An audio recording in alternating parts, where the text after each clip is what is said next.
Me llamo Ingrid y tengo 31 años. En acción de gracias, mis padres me quitaron el lugar en la mesa. Y todavía ahora, la frase se siente irreal porque sucedió tan rápido que mi cerebro se quedó rezagado detrás de mis ojos. Un segundo, sostenía un platillo caliente y practicaba una sonrisa educada. Al siguiente, estaba de pie en el comedor de mi infancia, viendo cómo empujaban mi silla hacia atrás y la colocaban contra la pared como si nunca me hubiera pertenecido, el roce de la madera sobre el piso sonando más fuerte que el tintineo de los cubiertos. Y mi madre ni siquiera levantó la mirada cuando lo dijo. No suavemente, no con cariño, sino de manera seca y definitiva. No hay lugar para las decepciones. El cuarto olía a pavo asado, salvia y rencores antiguos. Sentí ese apretón familiar en el pecho. Ese que aprendí a respirar a lo largo de años de reuniones familiares donde los elogios eran contados y el silencio era más seguro que la honestidad. Y me di cuenta de que todos la habían escuchado. Cada primo, tía y tío, todos fingiendo acomodar servilletas o rellenar vasos, pretendiendo que esto era normal, porque en nuestra familia la incomodidad era un acto que todos ensayábamos y yo siempre era el motivo. Había llegado temprano, ayudado en la cocina, reído en los momentos correctos, usado un suéter aprobado por mi madre, y aún así pasó. Aún así, mi lugar desapareció.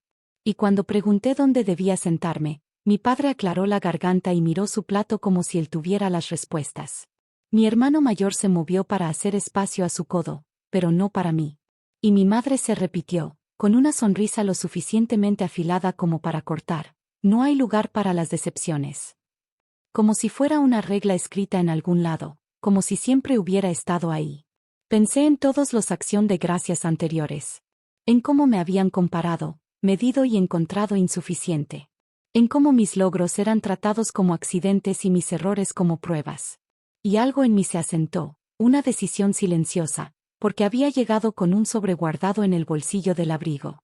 Un sobre que había mirado durante semanas, un sobre que pesaba más que el platillo que sostenía. Y de repente entendí por qué mis manos habían temblado toda la tarde.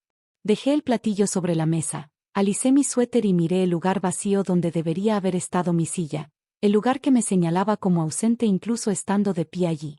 Y las palabras en mi mente se alinearon como un guión que había memorizado a la fuerza en acción de gracias. Mis padres me quitaron el lugar en la mesa. Mi madre dijo: no hay lugar para las decepciones. Y la verdad de eso sonó tan fuerte que pude escuchar mi pulso en los oídos. Alguien se rió demasiado fuerte de un chiste que no escuché. Otro dijo la bendición sin esperarme, y el estruendo de los tenedores comenzó. Y fue entonces cuando me di cuenta de que ya habían seguido adelante. Ya habían comido sin mí. Ya habían decidido que yo era opcional. Caminé hacia la puerta, cada paso más ligero y más pesado al mismo tiempo. Ligero porque la decisión estaba tomada, pesado porque irme significaba dejar ir la esperanza de que el próximo año sería diferente.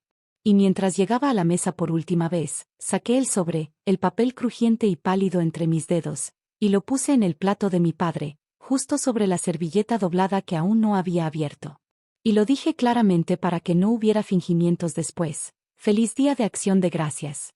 Por fin entiendo por qué me odian.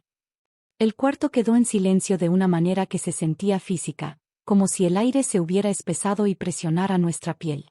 Los tenedores se detuvieron en el aire, los vasos quedaron a unos centímetros de los labios, y todos los rostros se giraron hacia el sobre como si estuviera haciendo tic-tac. No esperé preguntas, porque las preguntas siempre llegaban demasiado tarde en esta casa.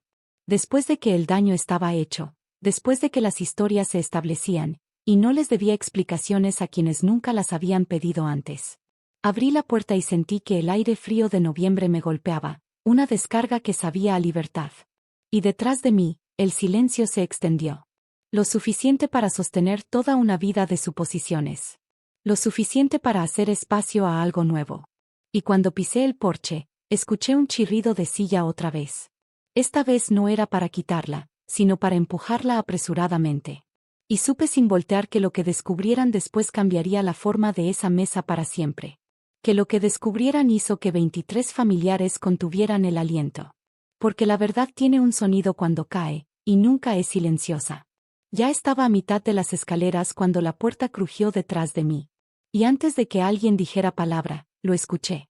La respiración aguda, El tipo que la gente hace cuando algo en lo que creyeron toda su vida se fractura de golpe, y luego otra, y otra, hasta que recorrió la casa como ola. Porque dentro de ese sobre estaba lo único que mis padres habían construido: autoridad sobre enterrarme en un aviso legal, papeles sellados y firmados que encontré por accidente meses antes mientras ayudaba a mi abuela a empacar después del funeral de mi abuelo. Documentos que no solo explicaban mi lugar en la familia, sino que lo exponían. Y mientras los murmullos aumentaban, me quedé donde estaba.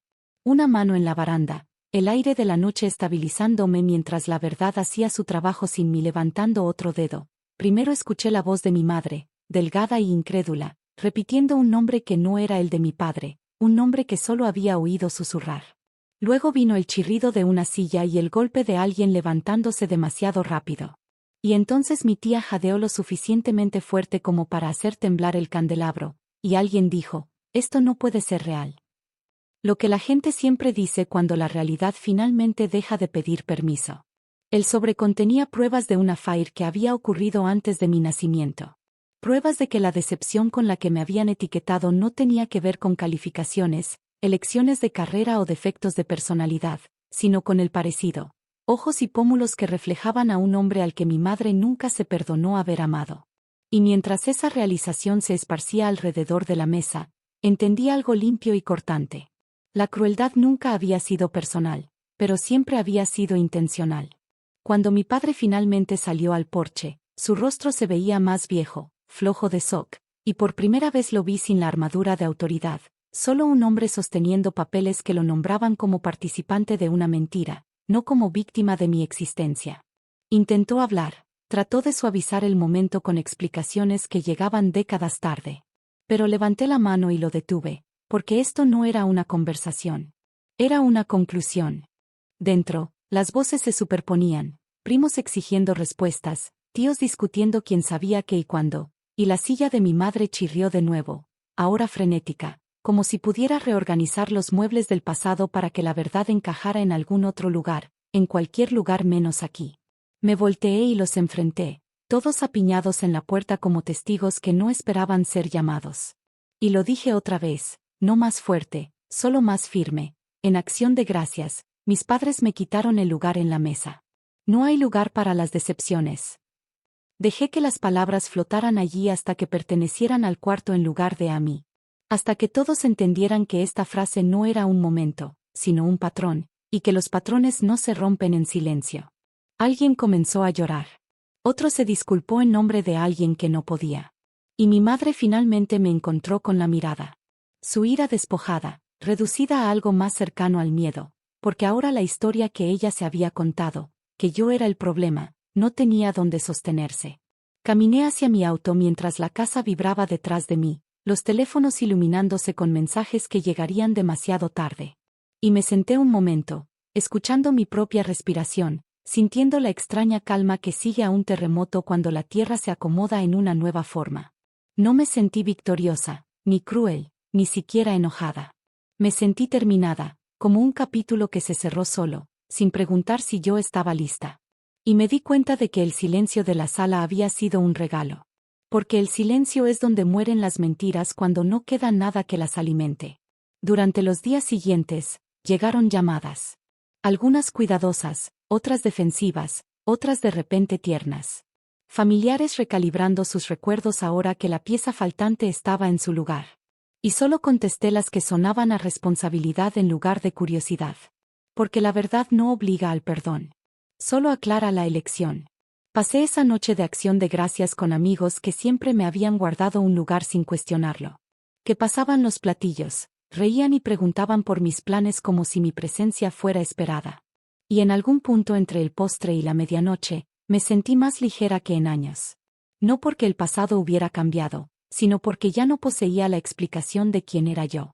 Lo que ellos descubrieron después sí hizo que 23 familiares contuvieran el aliento. Pero lo que importó más fue lo que yo descubrí después. Que ser excluida de una mesa construida sobre la negación no era una pérdida. Era una invitación a construir la mía propia.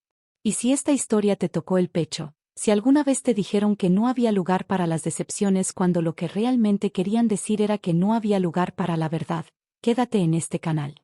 Suscríbete, porque estas historias no son solo de venganza. Son sobre reclamar tu lugar, incluso si tienes que ponerte de pie.